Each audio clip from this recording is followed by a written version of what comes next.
আমার পূর্বের নাম ছিল বিজয় রায় এবং আমি ছিলাম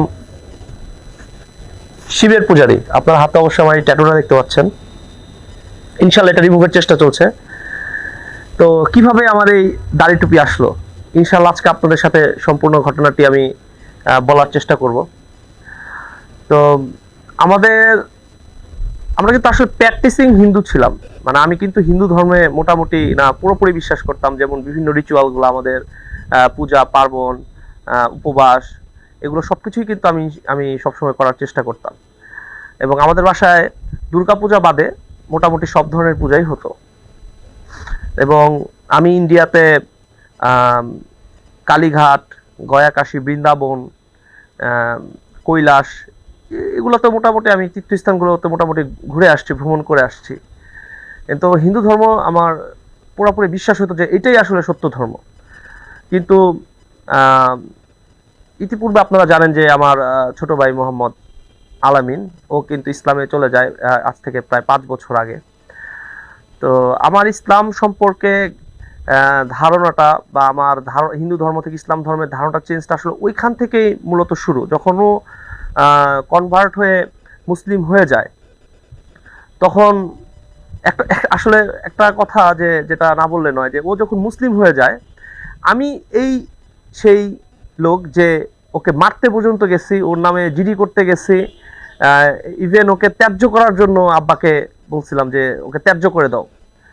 তা আমি সেই লোক আজকে আপনাদের সামনে ইনশাআল্লাহ কথা বলতেছি। আল্লাহ তাআলা আমাকে মুসলিম হিসাবে কবুল করে আপনাদের সামনে কিছু কথা বলার তৌফিক দান করছেন, আলহামদুলিল্লাহ।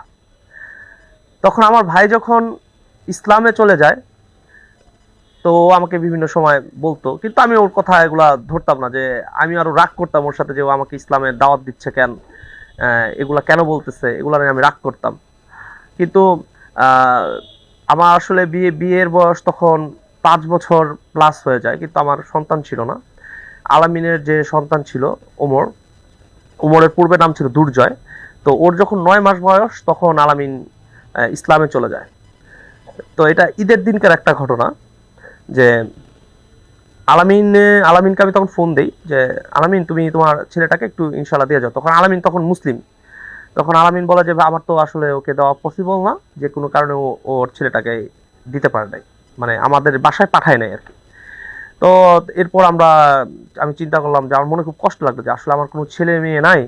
তো ভাতিজাকেই আসলে ছেলের মতো আদর করতাম, তো ও আসলো না। তো ওইবার ঈদটা শুক্রবার দিন ছিল। তো যাই হোক, তো আমি ওটা অনেক কষ্ট লাগে আমার মনে। তো আমি রাতের বেলা, মানে আমি তখন আল্লাহ বলি নাই, আমি ভগবানও বলি নাই, আমি বলছি যে আমাকে সৃষ্টি করেছেন। মানে রাত 1টা 2টার দিকে হবে, হঠাৎ করে মনে একটু কষ্ট জাগলো। তো আমি আমার সৃষ্টিকর্তাকে বলতেছি বারান্দায় দাঁড়িয়ে দাঁড়িয়ে যে সৃষ্টিকর্তা দেখেন, আমি তো আসলে কারো হক নষ্ট করি নাই, আমি তো কারো কোনো পাপ করি নাই, কোনো গুনাহ করি নাই, কারণ আমার কেন বাচ্চা নাই? কারণ ডাক্তাররা মোটামুটি বলে দিছে যে আমার ওয়াইফের আর কখনোই বাচ্চা হবে না, মানে এটা বলে দিচ্ছে। আমি অনেক জায়গায় ডাক্তার দেখাইছি, ইভেন এই মানে আমার এই ঘটনার 3 থেকে মানে 2.5 থেকে 3 মাস আগে আমি আমার ওয়াইফকে এই ঢাকা পপুলার হসপিটাল থেকে এই মানে টেস্ট করে নিয়ে আসছি। এবং ওনারা বলছে যে আপনার ওয়াইফের হরমোন প্রবলেম, যেই প্রবলেমটার কারণে আপনার বাচ্চা হইলে অনেক দেরিতে হবে, মানে না হওয়ার সম্ভাবনা বেশি। তো আমি ওইটা ছিল কথা। তো আমার ওয়াইফকে অনেক সময় আমাদের হিন্দু কমিউনিটি থেকে অনেক কথা বলতো, যেমন যেই মহিলার বাচ্চা হয় না তার মুখ দেখে বেরোনোটাও পাপ, মানে এই ধরনের অনেক কথাবার্তা বলতো। তো ওই দিন রাতে আমি বলি যে দেখো, যে আমাকে বানাইছেন, যে কেউ তো একজন আমাকে বানাইছেন, যে আমার কেন বাচ্চা হবে না? এটা তো আমার উপরে আসলে জুলুম হয়ে যায়, যে এটা তো আমার আসলে জুলুম হয়ে যায়, এটা আসলে কেন হচ্ছে আমার সাথে? তো এই কথাগুলো বলে আমি মানে অনেক কষ্ট করে দুঃখ প্রকাশ করি সৃষ্টিকর্তার কাছে। আমি বলছি, যে আসো, আমাকে যে বানাইছো, আমার উপরে এই জুলুমটা কেন হইতেছে? এবং তুমি যদি থাকো, তুমি যেই থাকো, তুমি আমার এই প্রবলেমটা সলভ করে দাও।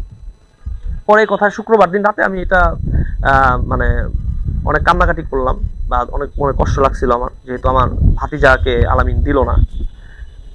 দেন এই খারাপ লাগা থেকে আমি পরে ঘুমিয়ে পড়ি আর কি। ওই দিন রাতে ঘুমিয়ে পড়ি। তো শনিবার দিন সকালবেলা, তো আমার হঠাৎ করে আমার ওয়াইফের অনেক পেটে ব্যথা হয়। তো আমি আমার ওয়াইফের তল পেটে হাত দিয়ে দেখলাম যে তার তল পেটটা পাথরের মতো শক্ত হয়ে গেছে, মানে এই পাশটাতে একদম অনেক শক্ত হয়ে গেছে। আমি বললাম যে কি ব্যাপার তোমার এরকম? শক্ত হয়ে গেল, কয় আমার অনেক পেট ব্যথা করতেছে। তো যেহেতু ঈদের পরের দিন ছিল, ওইরকম ডাক্তারের হাসপাতাল এরকম খোলা ছিল না, তো আমি ফার্মেসি থেকে কিছু ব্যথার ওষুধ এনে নিলাম। তো খাওয়ার পর ব্যথাটা আংশিক কমছে, কিন্তু পুরোপুরি মানে ওই রকম ব্যথা কমে নাই। তারপর রবিবার দিনকে আমি কি করলাম, আমাদের এখানকে সুপার হসপিটালে আমার দাদিকে দিয়ে আমার ওয়াইফকে পাঠালাম। তো আলহামদুলিল্লাহ, মানে আমি এটা আসলে আমার অবাক হয়ে গেছে আমি কথা শুনে। তো ডাক্তার চেক করে বলতেছে যে আমার ওয়াইফ নাকি 6 মাসের প্রেগনেন্ট। আলহামদুলিল্লাহ, মানে এই কথা শোনার পর আমি আসলে বিশ্বাসই করতে পারিনি প্রথমে, কারণ আমি 3 মাস আগে আমার ওয়াইফরে চেক আপ করে নিয়ে আসছি। যে এবং ডাক্তার বলে দিছে যে মানে ওনার বাচ্চাই হবে না, মানে বাচ্চা হবে না বলতে বলছে হইলে অনেক দেরি হবে, এবং ও মানে ওর হরমোন প্রবলেমটা ঠিক করার জন্য নিয়মিত ওষুধ খাচ্ছিল। তাই আমি বললাম যে না, এটা হয়তো কোনো ভুল হয়েছে, মিস্টেক হতে পারে। তাই আমি চিন্তা করলাম যে ওইখানে সুপার হসপিটাল থেকে ওকে নিয়ে তারপরে ওরে দিলাম হচ্ছে যে আমাদের এখানে ল্যাব এইড হাসপাতালে। তো ল্যাব এইডে যখন গেল, তো ল্যাব এইডে ডাক্তাররা সেম কথা বললো, এবং আল্ট্রাসাউন্ড করে দেখা গেল যে বাচ্চা মোটামুটি একদম সুস্থ, 6 মাসের বাচ্চা। তখন ব্যাপারটা মানে আমার কাছে এমন মানে অবাক লাগছে, মানে এটা কিভাবে সম্ভব আসলে আমি জানি না। আর মানে আমার আমার বাসা থেকে তো সবাই মানে একদম খুশি, এবং আমার আব্বা তো হসপিটালে অজ্ঞানী হয়ে গেছে যে এই কথা শুনে, যে এটা কেমনে সম্ভব। আর আমার একটা জিনিস যেটা, যে একটা ওয়াইফ, আমার ওয়াইফ বা একটা মেয়ে যদি 6 মাসের প্রেগনেন্ট থাকে, অন্তঃসত্ত্বা থাকে, সেটা কিন্তু অবশ্যই সে জানতে পারবে, এবং আমি আমি হাজবেন্ড হিসাবে কিন্তু এটা আমার জানার কথা। কিন্তু আলহামদুলিল্লাহ, আসলে এটা আল্লাহর তরফ থেকে এটা আমার প্রথম তফা ছিল। তখন যখন এটা দেখলাম, তো আল্ট্রাসোনোগ্রামে দেখলাম যে ছেলে বাচ্চা, এবং সে একদম পুরোপুরি সুস্থ। তখন আমার মনে একটা চিন্তা আসে যে আসলে এটা কে, মানে এটা কিভাবে হইলো, এটা আসলে কে দিল আমাকে, এটা কি আমার ভগবান আমাকে কৃষ্ণ দিল, না আমার ভগবান মহাদেব আমাকে দিল এটা, না আমার আল্লাহ দিল, না আমাকে কে দিল আসলে একটা এটা আমাকে। তখন আমি মানে এটা নিয়ে চিন্তা ভাবনা করতে থাকলাম, এবং আলামিনের কথাগুলো আমার মনে আছে যে আলামিন তো আমাকে দাওয়াত দিছে বা ও ইসলামে চলে গেছে। আবার এটাও চিন্তা করলাম যে আল্লাহ কি দিল কিনা। পরে আমি এটা মনে মনে চিন্তা করে ভাবতাম যে দেখো, তুমি যেই আমাকে এই তোফাটা দিছো, তুমি আমাকে তোমার পথটা প্রদর্শন করো, যাতে আমি তোমার ইবাদত এবং তোমার পূজা, মানে আমি যাতে তোমার তোমার ইবাদত, তোমার পূজা করতে পারি। এখন তুমি যদি কৃষ্ণ হয়ে থাকো, তাহলে তুমি আমাকে বলো, আর তুমি শিব হয়ে থাকলে বলো, তুমি ভগবান হয়ে থাকলে বলো, তুমি আল্লাহ হয়ে থাকলে বলো, তুমি আমাকে এটা এটা আমাকে দেখাও যে তুমি কে। তারপর যেটা হইলো, পর এইভাবে, এটা রবিবারের ঘটনা ছিল। তো এই রবিবার থেকে বৃহস্পতিবারের মধ্যে আমার ওয়াইফের মাশাআল্লাহ, মানে একটা প্রেগনেন্ট মহিলার যা যা চেঞ্জেস হওয়ার কথা, এগুলো আস্তে আস্তে তার ভিতরে চলে আসে। তার পেট বড় হওয়া, হাতে পায়ে পানি আসা, মানে যেই যেই মহিলাদের, প্রেগনেন্ট মহিলাদের যে যে চেঞ্জ থাকে, তো সেটা হয়ে যায়। এবং পরের শুক্রবারে, যেটা মানে এটা ছিল রবিবারের ঘটনা, এবং শুক্রবার মানে পরের শুক্রবার দিন আমি ঘুমেছিলাম। তো হঠাৎ করে ঘুমের ভিতর আমার ঘুম ভেঙে যায়। ঘুম ভেঙে যায়, কিন্তু মানে আমি ঘুম ভেঙে যায় বলতে আমি স্বপ্ন দেখতেছিলাম না, কিন্তু আমি মানে একদমই আমি সচেতন আর কি, আমার চেতনা আছে আর কি। তো এরকম কি মানে আমার এরকম অবস্থাটা হয় যে আমি হাত পা নাড়াতে পারতেছিলাম না, মানে আমার হাত পা একদম প্যারালাইজডের মতো হয়ে গেছে, এবং আমি অনেক চেষ্টা করছিলাম যে আমার পায়ের আঙুলটা একটু নাড়ানোর জন্য, মানে তাও লড়তেছে না, মানে একদম আমি একদম লক অবস্থায়। তখন হঠাৎ করে আমার কানে একটা সাউন্ড আসে যে তুমি যেটা ভাবতেছো এটাই সত্য, এবং তুমি যেটা ভাবতেছো এটাই তুমি করো, এবং তোমার জন্য এটাই ভালো হবে। এটা বলার পর মানে হঠাৎ করে আমি মানে নর্মাল হয়ে যাই, স্বাভাবিক হয়ে যাই, মানে এবং আমি ধপ করে উঠে বসি ঘুমের শোয়া থেকে। উঠে বসার পর তার 3 থেকে 4 সেকেন্ড পরে মানে ফজর ওয়াক্তের আজানটা দেয়, এবং আমার আর মানে বুঝতে বাকি থাকে না যে ব্যাপারটা, যে এটা আসলে আল্লাহ থেকে আমার জন্য একটা মেসেজ ছিল। তা আমি আর রাতে তখন আর ঘুমাইতে পারি না, আমি সাথে সাথে আলামিনকে কল করি। এবং তখন ইব্রাহিম ভাইকা আসলে ওইরকম আমার সাথে চেনা পরিচিত ছিল না। তখন আলামিনকে ফোন করি, এবং আলামিন আমাকে নিয়ে মিরপুরের একটা ইমাম সাহেবের কাছে যায়, মসজিদের ইমাম সাহেবের কাছে যায়, এবং ওনার সাথে ঘটনা শেয়ার করি। এটা এটা আজ থেকে 5 বছর আগের ঘটনা। তো ইমাম সাহেবের কাছে ঘটনাটা বলতাম, তো ইমাম সাহেব আমার কথা অনুযায়ী যে আমাকে আমার রাসূল নিজে এসে দাওয়াত দিয়েছিল, এটা উনার ভাষ্য মতে আর কি, এটা উনার কথা ছিল। তো তবে এটা শুনে আমি ওই সময় চিন্তা ভাবনা করি যে আমি ইসলামে চলে আসবো ইনশাআল্লাহ। কিন্তু আসলে ওই যে শয়তান, শয়তান নামে একটা জিনিস আছে আর কি। তো সে আমাকে অদচা দিল যে তুই যে এখন ইসলাম হয়ে যাবি, মুসলমান হয়ে যাবি, তোর ভাই আলামিন হয়ে গেছে কিছুদিন আগে মুসলিম, তো তুই যে এখন মুসলিম হয়ে যাবি, তোর আব্বা আম্মারে কে দেখবে, তোর সংসার কে দেখবে, হ্যাঁ, সংসার তোর কে দেখবে, তোর আব্বা আম্মারে কে দেখবে। তো আমিও চিন্তা করলাম যে আসলে তো আলামিন তো মুসলিম এখন হয়ে গেছে, তাহলে আমি কয়েকটা দিন পরেই মুসলিম হই। তো এরকম করতে করতে করতে করতে 1 বছরের মতো হয়ে গেল, এবং মানে ব্যবসা বাণিজ্য মোটামুটি আমার খুবই তখন একটা বাজে অবস্থার ভিতরে চলতেছিল। তখন আল্লাহ তাআলার কাছে আমি বললাম যে আল্লাহ, আসলে তো আল্লাহ আমি তো মুসলিম হইতে চাই, তো আমি এখন কি করব, তো আমার ব্যবসা বাণিজ্যটা একটু ভালো হোক, ভালো হইলে ইনশাআল্লাহ আল্লাহ আমি এখান থেকে ব্যবসা বাণিজ্য থেকে টাকা পয়সা যা আসে এটা নিয়ে আল্লাহভাবে থেকে আমি ইসলামে চলে আসবো। তো আল্লাহর সাথে এটা ওয়াদা করো। তো এই ওয়াদা করার পর যেটা হইলো যে আমার যেখান থেকে আমি কখনো সফলতা মানে আশাও করি না, চিন্তা এমন ভাবে টাকা আসতে শুরু করে, মানে এটা কল্পনা অতীত।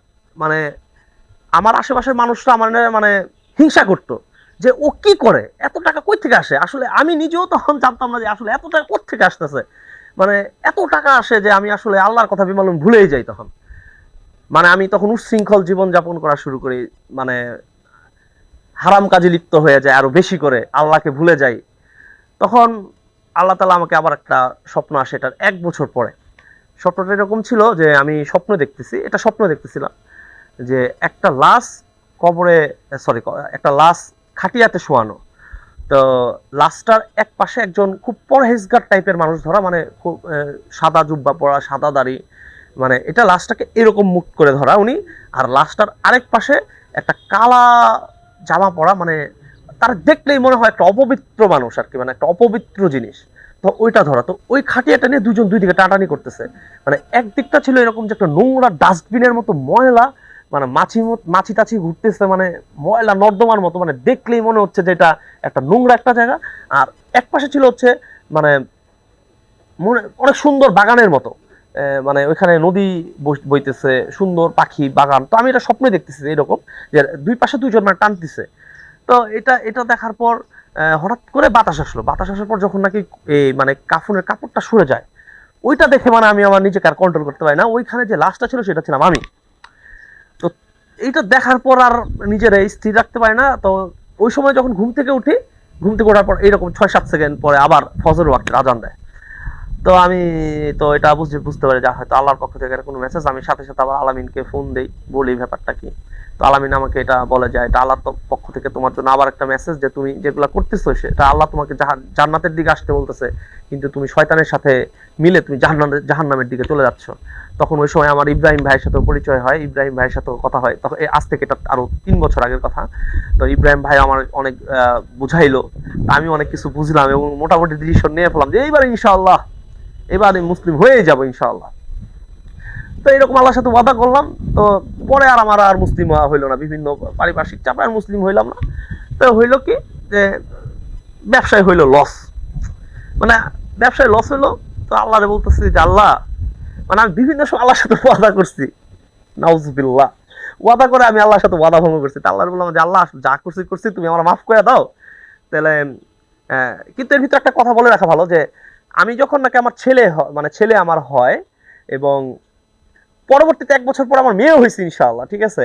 মানে আল্লাহ তাআলার এতই রহমত আমার উপরে ছিল যে ডাক্তাররা যেখানে বলছে আমার কোনো ছেলে মেয়ে কিছুই হবে না, সেখানে তো আমি অলৌকিক ভাবে আমার ছেলেকে পাইলাম, এবং তার 1 বছর পর আমার মেয়েও হয়েছে ইনশাআল্লাহ।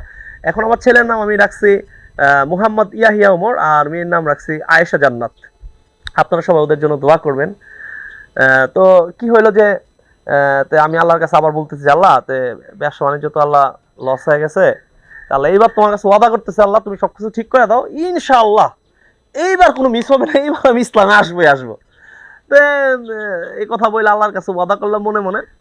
তো আলহামদুলিল্লাহ আবার সবকিছু মোটামুটি ঠিক হয়ে গেল। এবার গাড়ি টাড়ি কিনলাম। মানে আপনারা আসলে বুঝতে পারতেছেন যে আমি আসলে অনেক লাক্সারিয়াস লাইফ লিড করছি।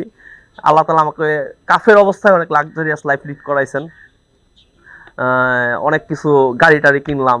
তো গাড়ি টাড়ি কেনার পর আমি আরো উচ্ছৃঙ্খল হয়ে গেছি, তখন আবার আল্লাহরে ভুলে গেছি, এবং বারবার আল্লাহর সাথে ওয়াদা দিতেছি আর ওয়াদা ভাঙতেছি। তখন কি হলো যে গাড়ি নিয়ে আমি সারাদিন খালি ঘুরি, আর মানে যত প্রকারের খারাপ কাজ আছে, মানে হারাম কাজ আছে, ওগুলা করে বেড়াইতাম। তো আমার ইনকামটাও অনেকটাই হারাম ছিল, আমার কাছে এখন মনে হয় যে ওটা আসলে হারাম ছিল। তো তখন মানে অনেক প্রচুর টাকা আমার আসা শুরু হয়, এবং আমি আরো আরো মানে খারাপের দিকে চলে যাই, মানে টাকার প্রভাবে আমি আল্লাহকে আবার ভুলে যাই। তো এটা 1 বছর এইভাবে চলে। তো 1 বছর পরে আমি আল্লাহর কাছে আবার অজুহাত দেই যে আল্লাহ দেখো, আমি তো ফ্যামিলির সাথে থাকি, আব্বা আম্মার সাথে থাকি আল্লাহ আমি ইসলামে আসতে পারতেছি না, কারণ এদের সামনে আমি একটা হিন্দু কমিউনিটিতে থাকি আল্লাহ, আর আমার বাজারে দোকান টোকান ছিল হিন্দু কমিউনিটিদের ভিতরে আর কি। তো আল্লাহ এইখানে থাইকে আল্লাহ কেমনে মুসলিম হবো, আল্লাহ তুমি আমার এই প্রবলেমটা একটু সলভ হইলে ইনশাল্লাহ আমি মুসলিম হয়ে যাব। তখন কি হলো, আমি একদিন মানে ড্রিঙ্কস অবস্থায় অ্যাক্সিডেন্ট করলাম, অনেক বড় অ্যাক্সিডেন্ট করছিলাম। আমার এই পাশ থেকে 9টা হাড় ভেঙে যায়, আমি আইসিইউতে ছিলাম 3 দিন। এবং ওই দিনকেও আমি আল্লাহর কাছে তওবা করছি যে আল্লাহ আমি আর মানে কোনো কিছু করবো না, আমি এখন একবারে ভালো হয়ে যাবো এবং ইসলামে চলে আসবো। আলামিন আমার হসপিটালে ভর্তি করে আলামিনের কাছে ওয়াদা করলাম যে এইবার আমি মুসলিম হয়ে যাব, এইবার আর কোনো খারাপ কাজ করবো না, এবার আর কোনো দুষ্ট কাজ করবো না, এবার আমি ইনশাল্লাহ ভালোই হয়ে যাবো। তো ভালো হয়ে যাবো। তো এরকম অ্যাক্সিডেন্ট করার পর আব্বা বলতেছে যে জিনিসটা একটু খেয়াল করেন, মানে আমি কিন্তু অ্যাক্সিডেন্ট করছি। তো আমার আব্বা বলতেছে যে তুই অনেক উচ্ছৃঙ্খল হয়ে গেছিস, তোর আর আমার সাথে সাথে রাখা যাবে না, তুই আলাদা হয়ে যা, তুই আলাদা থাক, তুই আলাদাভাবে তুই যা আছে তুই আলাদাভাবে কর। তা আব্বা এটা বললাম কি করলো, মানে আমাকে আমি বলি না একবার যে আব্বা আমার আলাদা করে দেন বা আমি আলাদা হয়ে যাবো। তা আব্বা সে ইচ্ছাই করলো কি আমারে দূরে সরাই দিল, মানে আলাদা করে দিল। তখন আমি বুঝতে পারলাম যে আল্লাহর কাছে বলছিলাম যে ফ্যামিলির সাথে থেকে আমি তো ইসলামে নিয়ে আসতে পারবো না, হয়তো আল্লাহ তাআলা এইভাবে যে কোনো ভাবে হোক আমাকে এটা আমার জন্য সহজ করে আমাকে এটা আলাদা করে দিল। আর আসলে আপনাদের সাথে কি বলবো যে আমি যেভাবে আমার অ্যাক্সিডেন্ট হয়েছিল, আমার মিনিমাম 6 মাস বিছনায় পড়ে থাকার কথা, কিন্তু আল্লাহর রহমতে আমি প্রায় 15 থেকে 20 দিনের মতো মোটামুটি সুস্থ হয়ে গেছি। মানে আমার যে হাড়গুলো যে জোড়া লাগছে, আমি এক্সরে করে আপনাদের এক্সরে ছবিটা দেখাতে ভালো হতো যে আমার যে হাড়গুলো যে জোড়া লাগছে, আপনারা মানে ওই রকম কোনো মানে বিকৃতভাবে জোড়া লাগে না, মোটামুটি স্বাভাবিকভাবে জোড়া লাগছে। এবং আমি প্রায় 20 দিনের মধ্যে আলহামদুলিল্লাহ আল্লাহর রহমতে সুস্থ হয়ে যায়। তখন তো ওনারা আলাদা হয়ে গেল, আমি আলাদা হয়ে গেলাম। তো আল্লাহর রহমতে যা বিজনেস ছিল ওগুলো আমার মতো আমি গুছিয়ে ওই রকম করতে থাকি। তখন এর ভিতরে কি হলো যে আমার বিজনেসে আবার লস হলো, কারণ আল্লাহ এইখানে আসার পরেও আমি মানে আলাদা হওয়ার পর আবার ইসলামে আমি অ্যাকসেপ্ট করিনি ইসলামকে। তো অ্যাকসেপ্ট যখন করি না তখন আবার কি হলো, আমার আবার বিজনেসে লস হলো। তখন আমি আল্লাহরে বলতেছি, আল্লাহ দেখো আমি তো ইসলামে আসতেই চাই, কিন্তু আমি আমার ওয়াইফরে কখন ইসলাম সম্পর্কে দাওয়াত দিইনি। তা আমি বলছিলাম যে আমার ওয়াইফ যদি ইসলামে চলে আসতো বা ইসলাম সম্পর্কে যাইতো তাহলে আল্লাহ আমাদের ইজি হইতো, কারণ সে তো হিন্দু মাইন্ডেড, আমার ওয়াইফ তো আল্লাহ ইসলাম গ্রহণ করবে না, তো আমি এখন কি করতে পারি, কারণ আমার 2টা ছোট ছোট বাচ্চা আছে, এখন আমি যদি ইসলামে চলে আসি তখন তো আমার ওয়াইফকে আমার তালাক দিতে হবে, তখন আমার বাচ্চাগুলো এতিম হয়ে যাবে আল্লাহ, এখন আমি কি করি আল্লাহ। তো এটা আজকে থেকে এই কথাটা আমি বলি আজকে থেকে প্রায় 7 থেকে 8 মাস আগে আল্লাহর কাছে এটা বলি যে তখন 7 থেকে 8 মাস আগে আমি অ্যাক্সিডেন্টটা করি মার্চে, গত বছর 1 বছর হয়ে গেছে আমি অ্যাক্সিডেন্ট করছিলাম। তো এরপরে কি হলো যে আসলে উচ্ছৃঙ্খল আমার জীবন সেটা থেকেই যায়, উচ্ছৃঙ্খলতা থেকেই যায়, আমি আল্লাহর পথে চলে আসি না, আল্লাহর সাথে বারবার ওয়াদা করতেছি আর ওয়াদা ভাঙতেছি। তো এইরকম একদিন আমি আমার বাসার ছাদে মানে একটা হারাম কাজ সম্পাদন, মানে হারাম কাজ বলতে যেটা হচ্ছে মানে ড্রিঙ্কস করার উদ্দেশ্যে আমি আমার ছাদে বসি, এবং ড্রিঙ্কস করার জন্য যাবতীয় আয়োজন থাকে, এবং এটা হচ্ছে নভেম্বরের 30 তারিখের ঘটনা। এবং এখানে আমি আগুন জ্বালাই এবং বসি ওইখানে, যে মানে ড্রিঙ্কস করার উদ্দেশ্যে বসি ওইখানে। তো আগুনের উপরে যেটা আমি লেখা দেখি, এরপর মানে আসলে আমার নিজেকে আর নিজে আমি আসলে কন্ট্রোল করতে পারি না। আগুনের ওইটার ছবি আমার কাছে ইনশাল্লাহ তোলা আছে, আপনারা যদি কেউ চান এটা আমি ইনশাল্লাহ দেখাইতে পারবো। যে প্রথমে যে আমি দেখি যে আগুনটা আরবি হরফের মতো হয়ে যাচ্ছে, তো আমি তো আরবি হরফ আমি বুঝি না, তখন আমি কি করি ওগুলো ছবি তুলে রাখতে শুরু করি। তো প্রথম আরবি যে লেখাটা উঠছিল সেটা আমি আসলে ওইরকম ছবি তুলতে পারি না, কারণ ওইটা দেখে বুঝতে পারছি যে, আর আমি তো জানি যে আমি আল্লাহর তরফ থেকে এরকম এলহাম পাই, তো আমার মনে হয়েছে যে এটা কোনো এলহাম হইতে পারে। পরে আমি এগুলোকে ছবিগুলো তুলে রাখি। তো প্রথম যেটা আর লেখাটা হয়, আমি ছবি তোলার পর ইব্রাহিম ভাইকেও দেখাইছি, আলামিনকেও দেখাইছি, তারপর বিভিন্ন হুজুরকে দেখাইছি, আলেমকে দেখাইছি। তো ওনাদের যেটা কথা, কারণ আমি তো এখন আরবি ইনশাল্লাহ পড়তে পারি না, তো 17টা আরবি হরফ ইনশাল্লাহ আমি শিখতে পারছি এখন পর্যন্ত। তো ওইখানে যে লেখাটা থাকে সেটা হচ্ছে প্রথম যে লেখাটা থাকে এটা 8 সেকেন্ড আগুনের উপর এটা স্টে করে, একইভাবে হরফগুলা।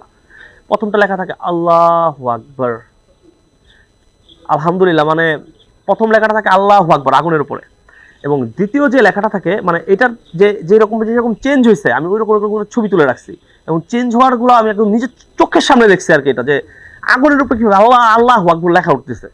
পরে এটা চেঞ্জ হয়ে গেল, এটা হওয়ার পর পরের যে অক্ষরটা সেটা হচ্ছে লা ইলাহা ইল্লাল্লাহ মুহাম্মদ রাসূলুল্লাহ, একদম আল্লাহর কলেমাটা আগুনের উপরে মানে উঠে আমার এই গায়ের রোম দাঁড়িয়ে যাচ্ছে, আলহামদুলিল্লাহ সুবহানাল্লাহ, আল্লাহ আমাকে আসলে এত আল্লাহর সাথে ওয়াদা ভঙ্গ করার পরও আল্লাহ আমাকে বারবার তার নিদর্শন দেখাইছে, বারবার আমাকে তার রহমতের উপরে রাখছে, তারপর আমি আল্লাহর সাথে নাফরমানি করছি। তো এটা দেখার পরও আমি মোটামুটি শিরক তো আমি করতামই না।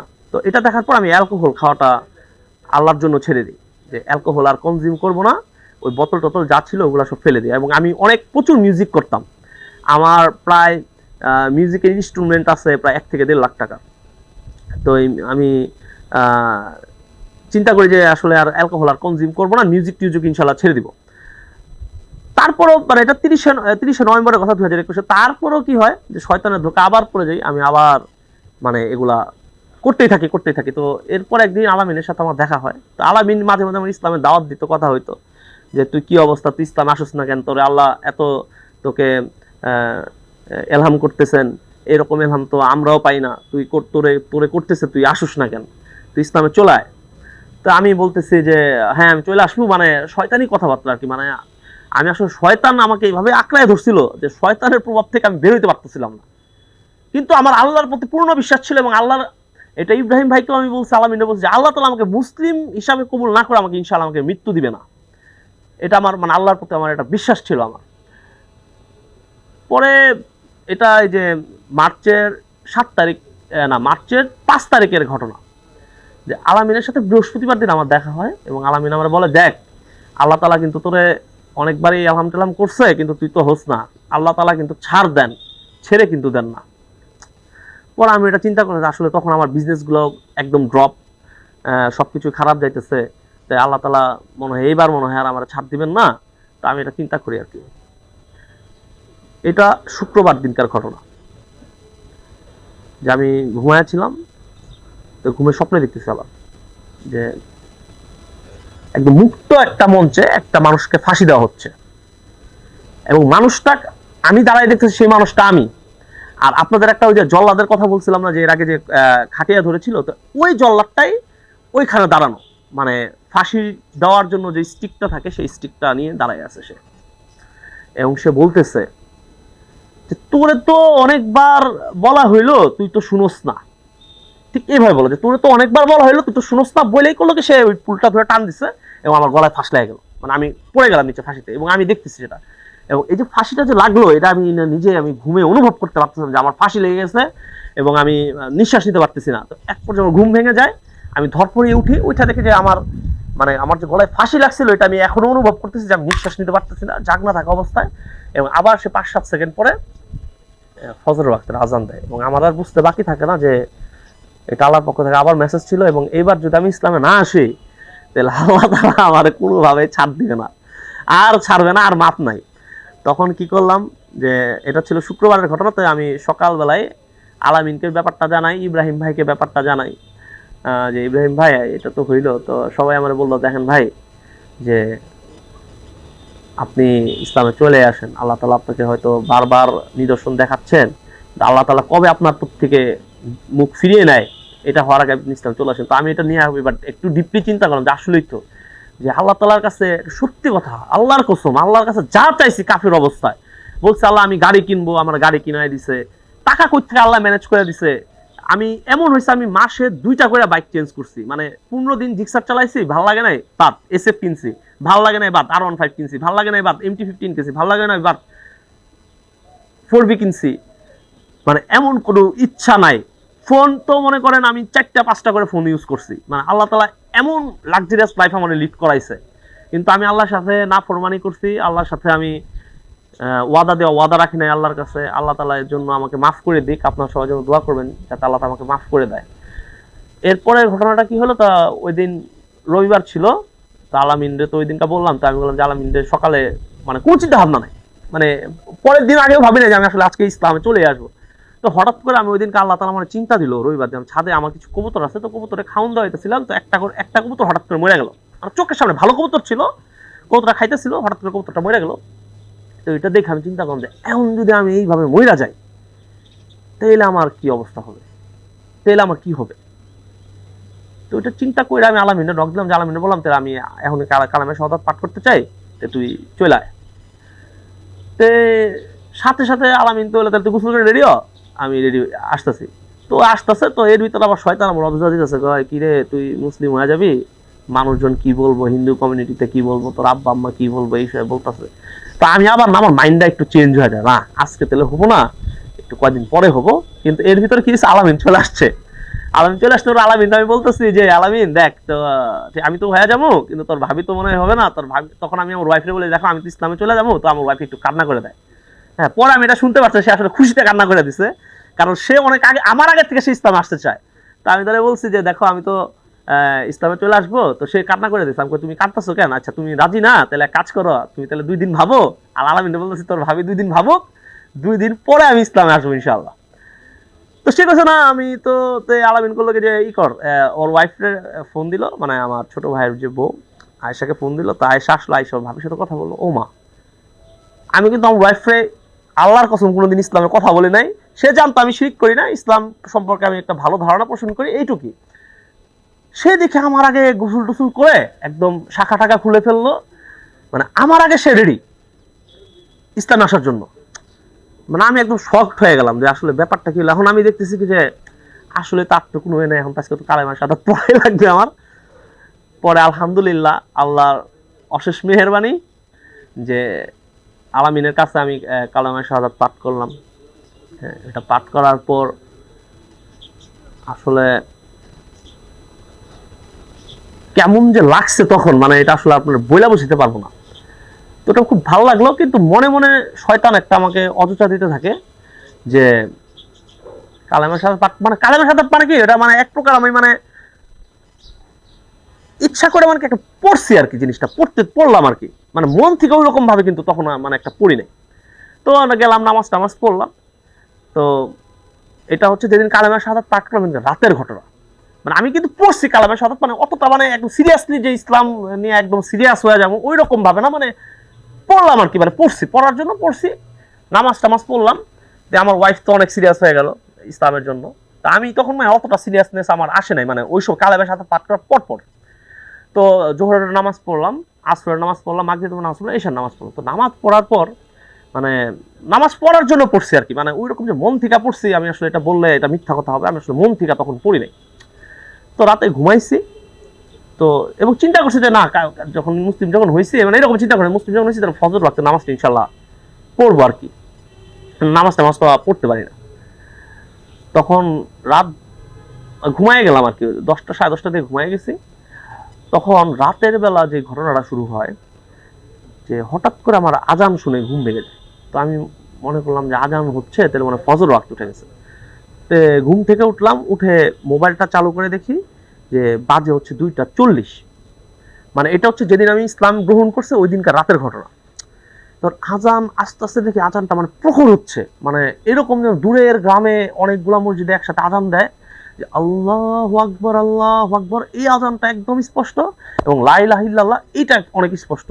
তাই আমি বলছি এখন আজান দিচ্ছে কেন, মানে অনেক জোরে জোরে আজান হইতে থাকে, এবং আমার কান মানে একদম স্তব্ধ হয়ে যাওয়ার মতো। আমি অনেক ভয় পাই।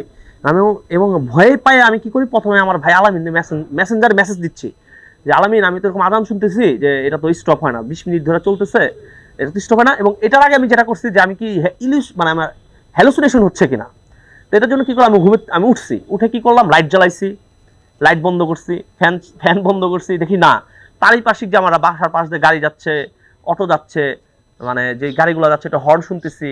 ফ্যান বন্ধ করছি, ফ্যানের আওয়াজ বন্ধ হয়ে গেছে, ফ্যান ছাড়লাম আমার ফ্যান আওয়াজ হচ্ছে, এবং ওইটার সাথে যে আজান যেটা চলছে এটা আর স্টপ হয় না। তখন আমি অনেক ভয় পাওয়া যাই, ভয় পাই আমার ওয়াইফটাকে, আমি তুমি কি আজান শোনো, ওকে না আমি তো আজান শুনি না। তো আমি ওয়াইফটার ডিটেলসটা ভেঙে বলি না, কারণ সে যদি ভয় পাওয়া যায়। আমরা আচ্ছা ঠিক আছে তুমি ঘুমায় থাকো। পরে আমি তো অনেক ভয় পেয়ে গেলাম। পরে ইব্রাহিম ভাইরেও নক দিলাম ওদিন রাতে। এখন এত রাতে ইব্রাহিম ভাইও নাই, আলামিনও নাই, আল্লাহ ছাড়া তখন আর আমার সাথে আর কেউ ছিল না। আমি ভয় পাই যাই, আমি মনে করলাম কি যে আমার মনে হয় এখনই মৃত্যু হবে, যেহেতু আমি ওই দিনটা দেখলাম আমার ফাঁসি দিচ্ছে। তো আমার মনে হয় এটা মনে হয় আসলে আমি ইসলামে চলে আসছি, আল্লাহ তাআলা তো সবকিছু মাফি করে দিচ্ছে, এখন মনে আমার মৃত্যু হবে যেটা শুনতেছি। তো আমি অনেক ভয় পাই করলাম কি, কান দুইটা এরকম ভাবে চাপা দিয়ে মানে ভাঁজ হয়ে এরকম ভাঁজ করে শুয়ে আছি। তো আজান আসলে আর থামে না। তো এটা 1 ঘন্টার মতো চলার পর আমার মনে হলো যে আজান যখন শুনতেছি তাহলে ইনশাল্লাহ সলাৎ পড়ি। আসলে আল্লাহ তাআলাই চাচ্ছিলেন যে আসলে আমি তো সলাতের সময় মন থেকে পড়ি নাই, আল্লাহ তাআলা চাচ্ছিলেন যে আমি আমার বান্দাকে আমার নিদর্শন দেখায় আমার প্রতি ঈমানটা আরো শক্ত করে দেয়। আলহামদুলিল্লাহ।